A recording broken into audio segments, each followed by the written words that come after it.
Let's go.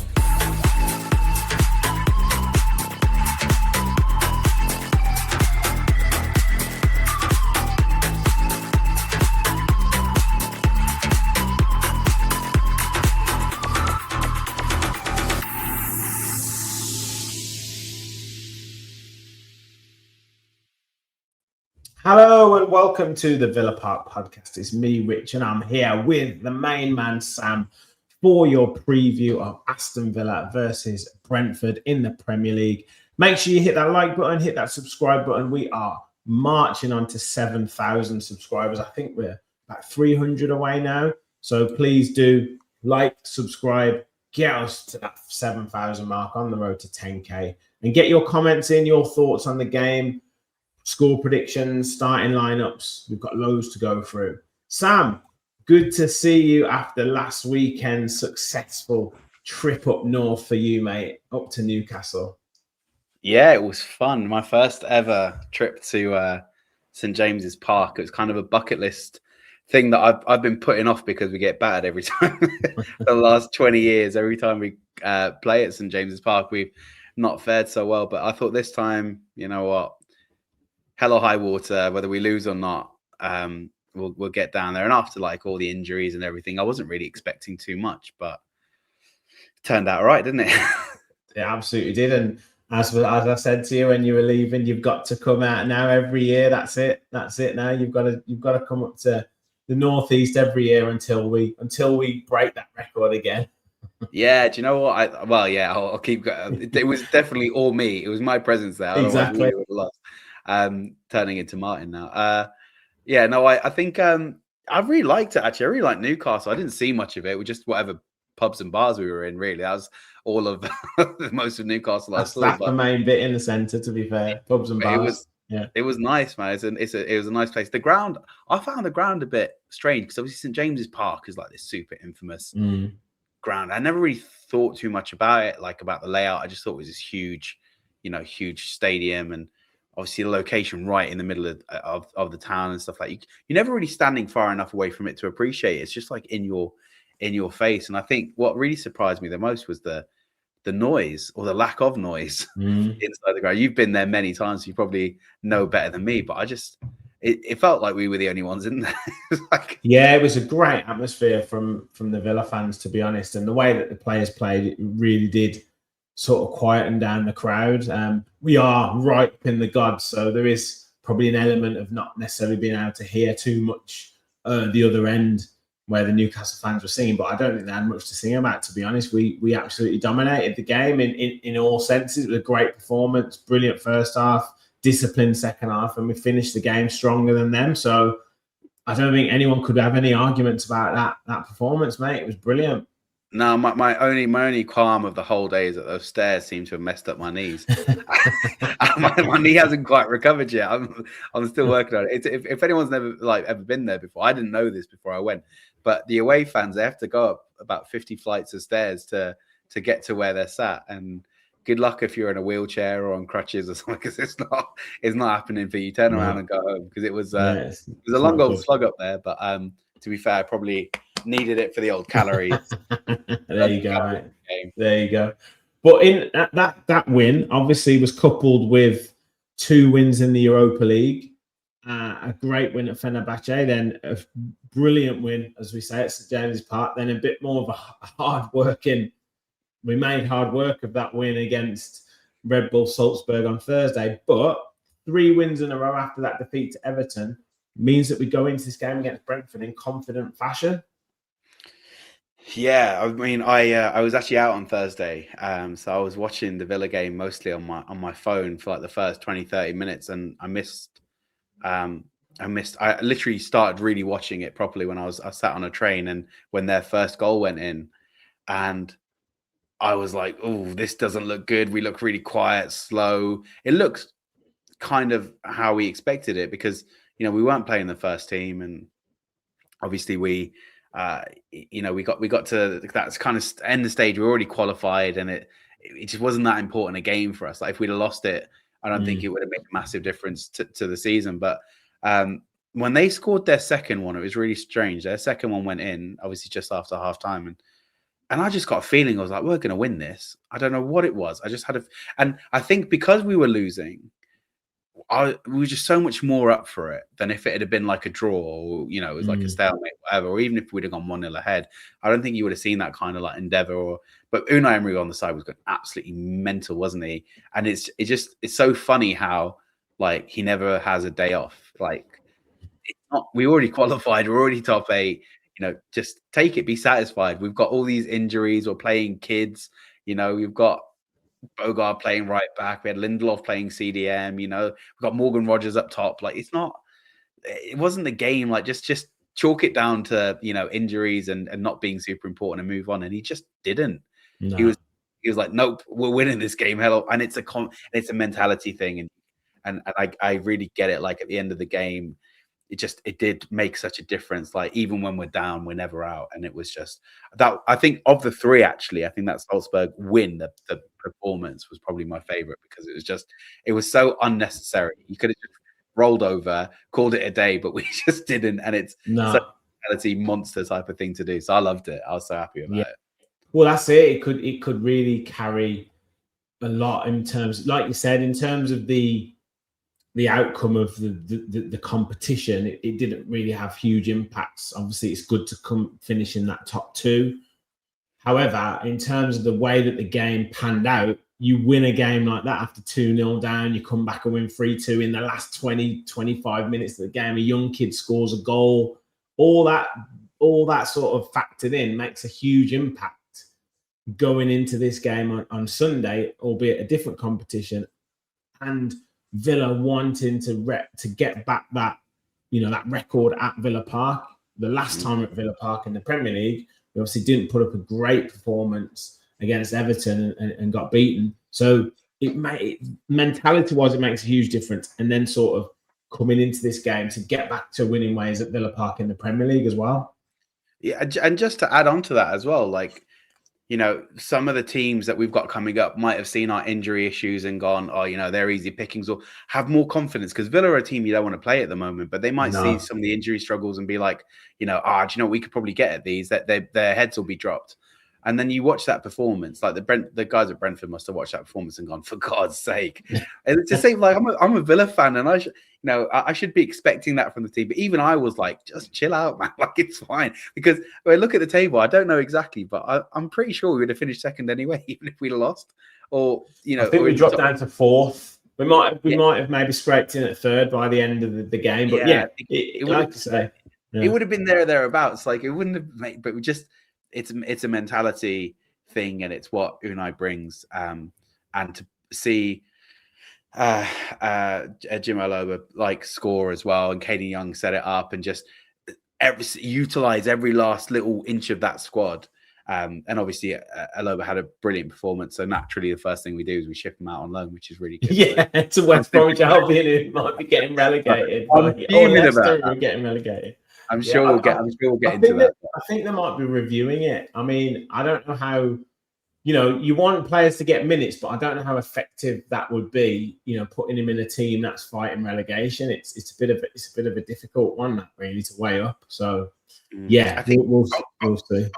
Obviously he's not you know, but he's probably not technically as good as Sancho. He definitely doesn't have the experience that Sancho does. But the one thing that I do see in Aloba, which I like a lot more than Sancho, is he seems like he's got like an end product, like, you know, crosses into the box. And he's played, 14 minutes of football this season. He's already got as many goals as Sancho has in about 50 appearances. So I'm a big fan, and I much prefer to, you know, give him minutes and give him time than give Jadon Sancho, who's going to go back to United in the summer.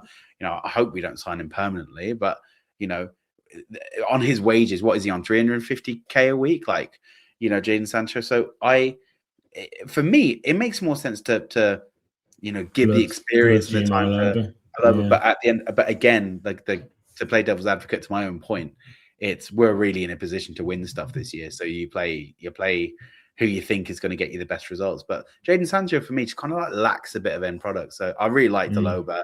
I thought he's been brilliant, and hopefully we get to see a bit more of him. He doesn't go online. Yeah. Well, it remains to be seen. This game, though, is 3rd versus 8th in the Premier League. That was before these games today. I'm not sure what the league table is saying right now, but third against ninth. Third against ninth. There we go. Live update. But sorry, joint second against ninth. Go on. Joint second against ninth. Yes. Mentality kings. Yes. Let's get it right. Are you a bit surprised at Brentford's form this season in terms of where they are sitting in the league? Yeah, I guess it's impossible not to be, because they lost such big key players in the summer. You know, in Mbeumo, who's such a brilliant player.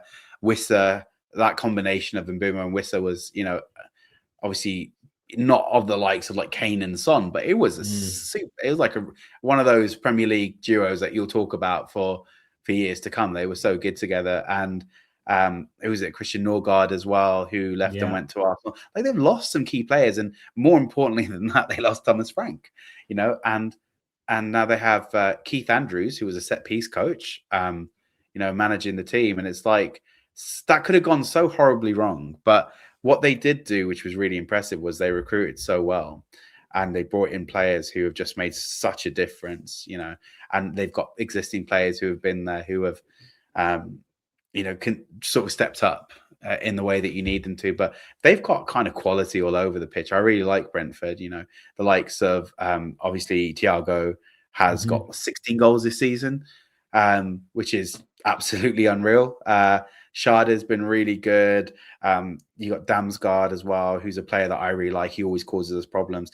Kelleher in goal, such a smart signing as well. Was really good signing. Such a smart signing. Coyote, they've got quality all over the pitch. So actually, when you look at their team, you shouldn't really be that surprised that they're competing at the level they're competing. But it's after such a big disruption, losing their manager, losing their best players.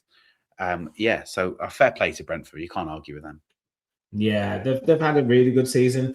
They're not so. I'm going to tempt fate here. They're not so good away from home. They seem to be very, very good at home. Why do it, Rich? Yeah, I know. Why? It's mentality monsters, mate. Mentality monsters. That's it. But yeah, I mean, you're right to pick out, Sharda, Ouattara, Thiago, and I think that's where we're going to have to watch, aren't we? That pace going forward. If they can break through Villa, I'm sure they'll let Villa have quite a lot of the ball. But if they can break quickly into Thiago's feet, play off him, and get Ouattara and Sharda in, that's where they're going to be really dangerous. So that's where we're going to have to really watch how fast they are on the break. Yeah, and this is a team that's already beaten this season, mind you. Beat us 1-0 in the reverse fixture at the G-Tech Stadium. So, yeah, you're absolutely right to highlight that. I think it's going to be a very different game. Since that game where they beat us, we've dropped back a little, quite a lot. We're not playing such a high line anymore. They're not going to find it as easy to catch us on the counter. So we've won a few games since then, to be fair. Yeah, we've won a few. It's not been too bad. It's been pretty good going since we've played Brentford, actually. Might be the last time we lost. No, it's one of those. We're a completely different proposition now, and obviously exciting times on Sunday, hopefully with some team selection stuff, which I'm sure we'll get into. But yeah, it's going to be a new proposition for them, but also for the fans, because we're going to have some new additions. Some return additions to the squad that we haven't seen. All return additions, Sam. Additions. Yeah, all of our old transfers have been refunded back to us. So it's mad, isn't it? It's absolutely mad. And let's get into it, because I think that's going to add an extra level of excitement. I think anticipation. I think emotion in a lot of ways. I mean, you were there last Sunday when Leon Bailey was warming up, and the crowd was just going crazy just for Leon Bailey, singing that song. And then you factor in Bailey's going to be back for a home game. Douglas Luiz is potentially going to be in the team, and Tammy Abraham returns. It is going to be just unreal. Yeah, it's crazy. And I think last week, obviously, Leon Bailey warming up, he got a lot of noise, but so did Tammy. He hadn't even signed yet. Yes, he did. He did. Yeah. Everyone was singing, "Oh, Tammy," and I was like, I was like, I remember turning to George. I was like, "Has he signed?" He went, "No, not yet." I was like, yeah, and I think this is the beauty of Villa fans, right? So we've got a lot to be up to moan about, and I say a lot to moan about. We could feel hard done by and a bit unfortunate because of the injuries that we've had, but instead of kind of dwelling on that, I think is the influence of Emery is we're not really dwelling on it. We're seeing what we've got, what we can do. We understand the situation. We don't have, loads of money to burn through, but we know that we've got, we've got some people coming in, old faces, fan favorites as well. Tammy Abraham, 100%. Leon Bailey in that year that he did what he did, and I think he played a massive part in us getting Champions League. I think it's under his involvement in that season was definitely understated. He was top 2, top 3 in terms of influence for that. And he played with one leg towards the end of that season. Don't forget, he's been playing with one leg since he joined. Mate. Yes, it's that goal at Everton. But that played a big part in not starting the next season on anything like the form he was in, because he played through such a bad injury. Yeah, I mean, it's a difficult one with Leon Bailey because he's got the ability, because we've seen it consistently throughout that season. But I guess over the period of time that he's been at Villa, he's not shown it enough, right? So I can understand people who aren't maybe super excited, but if the alternative is Evan Gassan, give me Leon Bailey, or give me half a Leon Bailey. Give me a Leon Bailey with no legs, and I'll take that in a heartbeat. But yeah, so obviously Dougie, he was a fan favorite for a lot of people. I kind of had my reservations about Dougie. I loved a bit of a love-hate relationship, didn't you, with Dougie? Well, so did you, actually. And that was me too. We really agreed on it at times, and we've seen the impact that giving Yuri Tielemans that kind of playmaker, the creator role has brought to Villa, in the fact that he plays everything in 1 and 2 and 3 touches. And there was too many times with Luiz where he would take too long to make those passes, that I felt like he could always make those passes in that speed. He just wanted to make himself look a bit better than he did for himself. And that's what I feel is the difference. I think at the time in Dougie's last season, when Tielemans was there as well, my argument was, I think Tielemans is a better player than Dougie Luiz. And I think time's kind of sorted me out on that one. I feel like it's quite obvious now that Tielemans is a cut above. He might actually be the best centre mid we've ever had in the club. In the time that I've been watching it, I can't think of a better centre mid, someone who just does everything as well as he does. But I think what's also going to be good for Dougie this time is he has a really rare opportunity in life to have experienced that the grass isn't really greener on the other side. And now he's back at a club that he loves. He's not the main man, and he knows that when Tielemans is back, he'll have had to have done something special to displace him. So, Dougie's got every incentive. He's now at a club which he knows is the right size for him. He's not sitting there thinking, oh, I could have gone to Arsenal, they bid for me, or I'd rather go to Juve and, but he's happy he's here. And he's always loved the Villa, but I think he was tempted he always had his eye on, well, what if and what else is out there. And now he's just focused on us. He's playing for a move.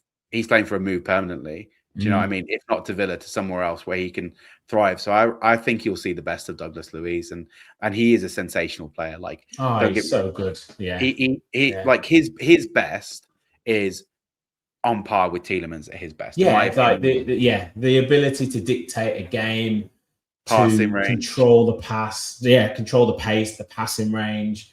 Some of those performances that season were phenomenal. So absolutely, if we can get him back anywhere near that level, would be unreal for us.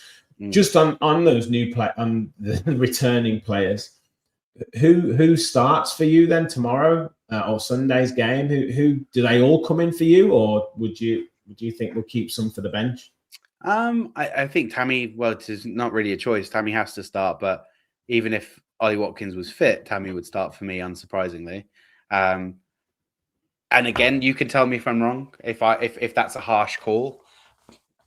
But it's possible. I mean, he's been awful, Rich. Come on. I can understand why you're saying it. It's just whether Tammy would be up to pace yet.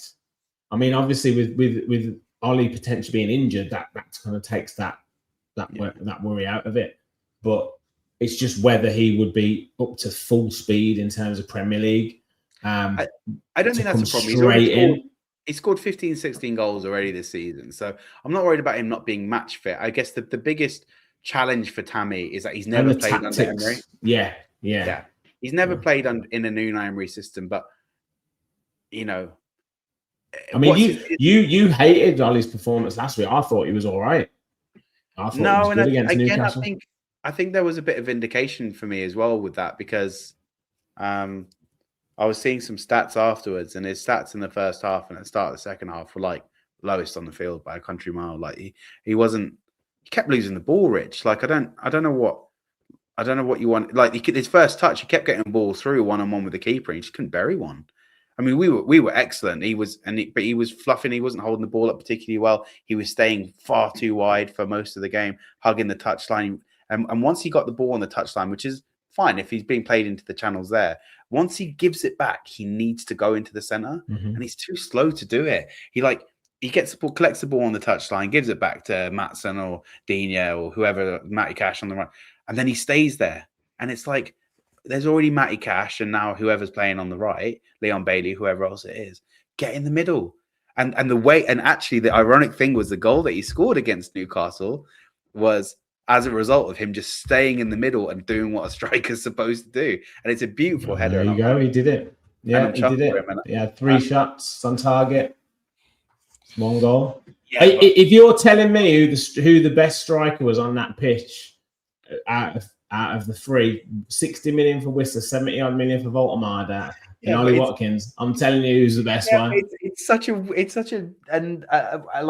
All right, let me ask you the question. It's for me, I think it's a horrible comparison, because Whistler and Voltemade never saw the ball, because we had all of it and we literally dominated the whole game. We dominated, but not because Watkins was leading from the front, because everyone else behind him was. Well, I'll tell you, Botman would tell you he had a tough game. I don't think he did give Botman that tough a game. He didn't win one aerial duel. Okay. No. You can't bring it up and then get annoyed when I'm responding. Check his aerial duels. I don't think It's not just about winning aerial duels. It's where you're pulling them, where you're dragging them, are you bringing him, are you isolating him, are you putting him into positions that he doesn't want to be in? Is that what you want from me? That's what I want from my centre forward. Really, yeah, you don't want more hold-up play. You don't want better first touch. You don't want burying shots, burying the chances that he did have. Like, even how many times did he get played through and his first touch let him down? The ball's gone. Yeah, admittedly, he should have done better at times when he got put through. He should have done better with the first chance that he got. Hit on target, great save. Martinez made a great save from Tonali. Like, it's horses for courses. He had a great shot in the second half. I don't think that I wouldn't just say think that would be extremely harsh. I don't think that the game against Newcastle. And I don't think that game deserves him to not be picked. No. I agree. Yeah. I don't think that the performance at Newcastle in isolation was like the worst I've ever seen. I'm not saying that was grounds for him to get rid and bring Tammy on, but I think over the course of the season, and I think the accumulation of his games, and recently as well, like his goal records in recent times hasn't been great, and I think that it's a culmination of all of the performances this season. For me, if you gave me the chance of bringing in, this is why we brought Tammy in, isn't it? We need another option, and that is obvious that we do. We absolutely do. We need, whether it's competition or replacement, we definitely need that. So either way, you're gonna get a bet. If it makes Ollie Watkins play better, great. If it means that we've got another option to bring in, that's even better. Yeah, and I think as well, I don't know if this is true or not, but I think before Newcastle, even despite him having not been at the club for 2 or 3 weeks, Marlon was still our top scorer. And I think Ollie Watkins has got like 8 in all competitions now. So 8 in all competitions this season, considering that we've been in 4 competitions and we're still in 3. Anyway, it's not a shit on Ollie Watkins section. It might sound like it. It might sound like it, but I think for me it's I think it's just excited about Tammy. Tammy is more of a clinical finisher. He's more of a natural striker, and we've seen it as well. By the way, the last striker at Villa to get over 20 goals, albeit in the Championship, but 26 goals that season, and clutch goals as well. Goals in the semi-final, penalties he can take. Not that we've gonna get a penalty this season apparently, but I think having. And by the way, can I just say, Dougie Luiz and Tammy Abraham at the arse end of the cup stages where penalties are now a thing. Very smart, because we did not have any penalty takers in this squad.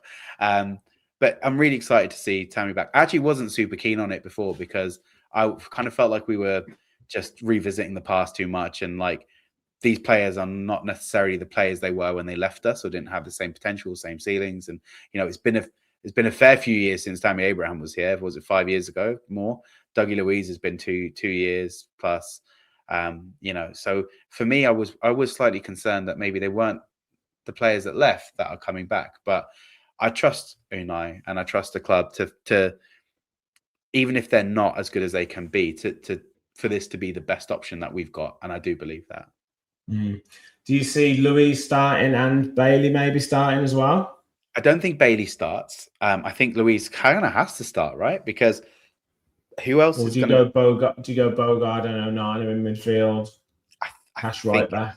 I think it's too aggressive at home. I think you need, especially against Brentford or anyone really. You can see the way that Emery wants to play. He wants to play with that holding midfielder alongside that creative number 6 who gets the ball going, because Bogard and Onana, they'll clean up exactly as you want them to. But we saw it actually against Salzburg that that cleaning up will only last so long unless you can get the ball forward. And I think that was a brilliant example of why we actually need that 6 next to the 8.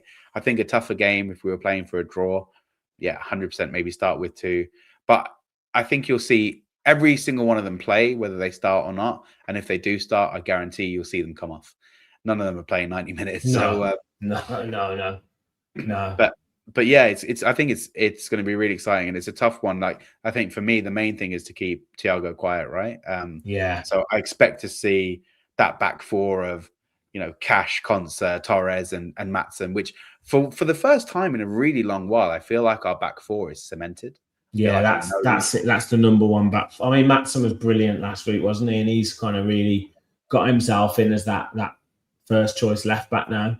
He's really, honestly, he's proving to be the player that we all hoped he would be when he signed, like that Dortmund, wonder kid, was in the final, was in the Champions League Team of the Year, and then he came and he was a bit underwhelming. I think the pace and the physicality of the Premier League kind of caught him out a little bit. But now he's as good going forward as any left back I've seen for a good while. But he's also starting to shapen up his defensive game as well. Because what you don't want is a Trent who can go forward but can't come back, because it's untenable as a fullback. Even if you're playing 3 across the middle, it still doesn't really work. But Maatsen's just come on so far this season, and some might actually say it was really smart to have that slow transition from Digne to Maatsen, because there's a place for both of them, right? They do different things. Digne got an assist as well, having only been on the pitch for a few minutes last week. And there's a place for everyone in the squad. We've got a lot of games, but Maatsen's just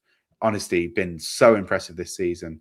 Another dark horse next to Buendia, who again has been excellent on Sunday as well. Wasn't so good on Thursday, I might add. But apart from him setting up the goal with Rodgers, but he was terrible in the the first half.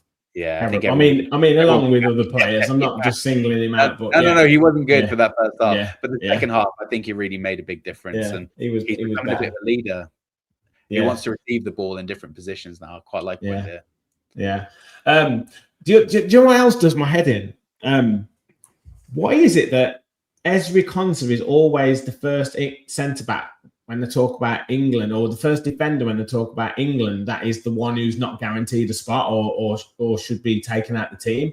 I don't get it. Like, why is it always it has to be Mark Gahey and whoever else? Why isn't it Ezri Konsa and whoever else? Like, Villa are higher up in the table than obviously not Man City now, but was Crystal Palace. And now Harry Maguire, just because he's had a couple of good games and Michael Carrick's back, all of a sudden he's the next one in line to play at centre back, and it's Ezri Konsa who's not quite as good. Am I going mad here, or is Ezri Konsa not the best centre back in the Premier League, or one of? Yeah, I mean, you know my views on Konsa. He's Rolls Royce. He can do no wrong for me. I think for me, he should be more buttoned on than Gay. Although Gay is mint. He's like a really. I'm not saying he's not a great player, but I just don't understand why it's always Gay. Yeah. No, I completely agree. I think for me, Konsa and Gay are nailed on. No one should be competing with those two for those positions. Harry Maguire is a strange one because he's actually been really excellent for England in the past, and I think that kind of helps. He's a bit of an older head, but Konsa's not like 22. Like he's experienced. No. He's played at high level, high competitions, but I think Harry Maguire has a certain track record. That penalties that he scored, big goals, headers. I mean, all of them in group stages against minnows. But Harry Maguire's got history with England, and I can understand why people would feel comfortable with him being in the squad. But I still hear people talk about John Stones. Man, I thought he retired. I haven't seen him. I haven't seen him. If Stones come back, then Konsa will just lose out. I don't know. It has to be because he plays for Villa.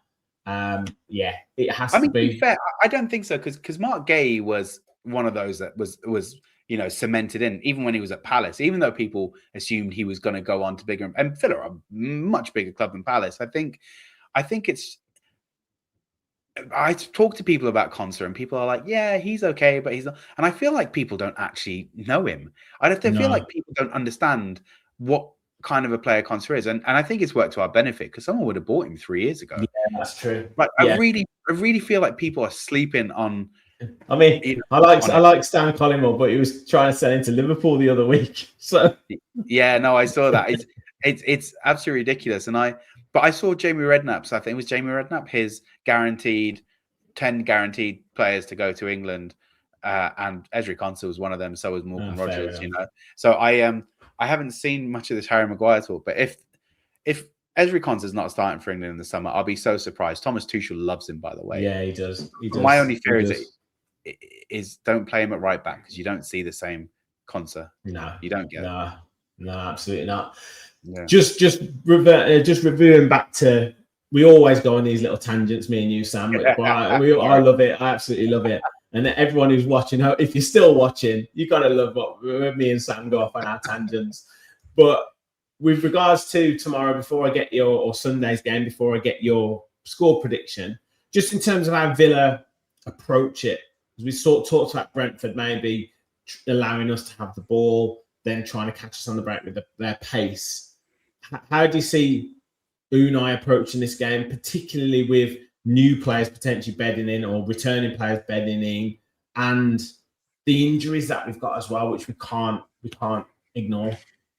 Yeah, I mean, the injuries are what they are, if I'm being honest. Like, we've been without McGinn for a couple of weeks. We've been without Kamara now for a few weeks since that Spurs game. And, obviously Tielemans is very fresh. But, the idea is Douglas Luiz is a player who's already played with under Emery, and knows Villa well. He knows Villa Park well. He's not going to be, he might have some butterflies at the start of the game to be back at Villa Park. And if I'm being honest, I really loved his welcome back video and the way he was talking about it, despite the fact that he said like every third word. But apart from that, he seems so genuinely happy to be here. And that's something that I feel like is really beneficial to the club, to have players who want to be here and want to fight. My biggest thing that I've noticed, and I don't know if you've noticed this as well, is the press, the way teams are trying to press us. Salzburg did it really effectively, on Thursday. And we've had it in the past. We had it against Everton, like a really strong press, and loads of teams are trying to catch us because we play out from the back a lot. We play on those lines. Tyrone Mings got caught out. Obviously, Ezri Konsa been caught out a couple of times this season. Matty Cash. So Emi Martinez more than once. So the idea against Villa now is press really high, press really aggressively, and that's difficult to sustain for 90 minutes. But if you can do enough damage in the first half hour. But one of the things that we did against Newcastle which completely flummoxed them, by the way, was we went long every time. We went long, or played at least into the midfield. So obviously Brentford are a team of very, very fit, willing runners. You know, Atara's caused us issues. Thiago, I know he's got one leg and one knee, whatever, but you know, he can definitely shift around the pitch. Damsgaard is an engine. Like, I'd be interested to see if Unai Emery says, you know what, boys, you're not 100% fully integrated into what we're doing here. Why don't we just play it long today? see how we get on from there, or play it out wide. Especially if Tammy's playing as well. Tammy starts. Yeah, I mean, you'd expect him to win some battles and have Morgan Rogers playing off him. By the way, Morgan Rogers. That's all I'm going to say. Just have Tammy playing quite close to Morgan Rogers. The old Heskey and Owen, but 1 6'5" and 1 6'3" or whatever he is. I think we play Villa play Villa's way, right? And we do adapt depending on the circumstances of the game. But I think our initial instinct will be to not rush with the ball, take our time. Against Salzburg in the second half, we played some absolutely scintillating football, man. We were like passing through the lines, triangles. Yeah, they ran out of steam, didn't they? As well, like they put a lot in. Like you said, that first 60 minutes they put a lot in, and then like I think similarly, like you were thinking, we're going to win this, because there was almost like a wall that they hit, and then you could just see the spaces open up. And like you say, we did play some great stuff, and I'm hoping to see some of that tomorrow. And I do think the emotion of those players coming back does add a lot to it in terms of the atmosphere and them wanting to impress as well, which I think 100% pays a lot into it. It's rope-a-dope football. I mean, if anyone's a boxing fan, they'll get the analogy, but you literally just absorb what you can until they tire themselves out, and you go from there. But it's I think the players who are used to the system, the likes of Konsa and Torres and Cash and Matson and Onana in the middle, they'll be asked to do what they normally do. And I think the onus on, especially Douglas Luiz, I think he's got the hardest job, because that number 6 is so pivotal. That role is so hard to play in this Villa system. But you know, he's an experienced player. We know how much quality he's got. Hopefully the occasion doesn't get on top of him. But I think what's more important is, you know, what if we win? If we win, you know, we're just so right back. We're back above City. You know, I know that, are they playing at the exact same time as us tomorrow? No, they're playing after us. Yeah, so they're playing after us. So we're going to have, you know, we're going to have a bit of an advantage on them. We'll close the gap on Arsenal to, what is it going to be? Back to 4 points. Back to 4 points, hopefully. Yeah, I mean, it's going to be tough but looking upwards. But more importantly than that, you know, another 9-point gap to Chelsea. And another 3 points closer to that Champions League. Chelsea, you know, did what Chelsea do in this shit hours to win today, which is absolutely 92nd minute. Just so frustrating, so frustrating. But I think this is such an important game. One of those ones where you'd almost expect to win, but you know, we've seen it this season where we beat teams that we don't expect to beat and have lost to teams like Everton. And so yeah, it's just every game so important right now, and we're not even in Feb yet. Exactly. So let me get a score prediction from you then for Sunday's game. Score and scorers. I'm gonna go for a 3-1 Villa win at home. I'm going Tammy on his debut. I'm going Buendia again, and I expect a Matty Cash out the box goal, and then from there could be anyone, probably Thiago, just because he's Thiago. Yeah, but by the way, just on that, how good has Matty Cash been? Mate, I was literally going to say before, you haven't mentioned him at all this season, so he must have been doing something right.